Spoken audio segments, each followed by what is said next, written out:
আমরা সবাই চাই যাতে আমাদের রুমটাও খুব সাজানো গোছানো সুন্দর পরিপাটি থাকে। আর এই রুমটাকে সাজিয়ে তোলার জন্য প্রয়োজন বিভিন্ন রকমের হোম ডেকোর। বাজার থেকে হোম ডেকোরের জিনিসপত্র কিনে এনে তারপর বাড়িটাকে সাজিয়ে গুছিয়ে রাখা সবসময় সম্ভব হয়ে ওঠে না। আর যদি এই হোম ডেকোরের জিনিসগুলো বাড়িতে থাকাই কিছু ছোট ছোট জিনিস থেকে তৈরি করা যায় তাহলে কেমন হয় বলো তো? এই হোম ডেকোরটা পুরোটাই পেপার দিয়ে বানাবো। তো চলো মনের মতো কালারের একটা পেপার নিয়ে নিই।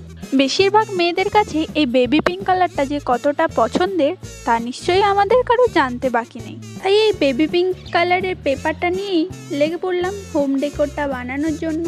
তোমরা কিন্তু অবশ্যই বলো যে কার কার আমার মতোই এই পিঙ্ক কালারটা খুবই পছন্দের একটা কালার। যদিও জানো তো বন্ধুরা, এই ভিডিওটা আমি শ্যুট করেছিলাম কালী পুজোর আগে ছাড়ার জন্য, যাতে কালী পুজোর টাইমে এই রকম হোম ডেকোরগুলো দিয়ে তোমরা বাড়িটাকে খুব সুন্দর করে সাজাতে পারতো।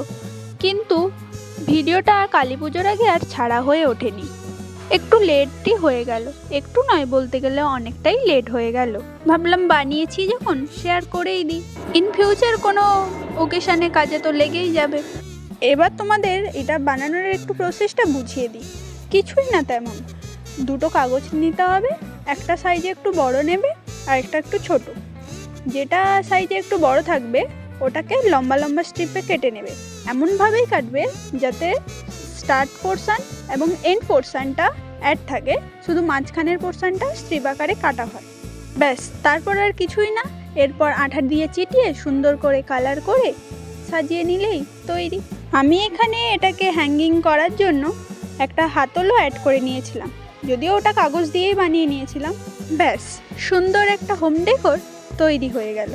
তোমরা কিন্তু সাবস্ক্রাইব করতে ভুলো না।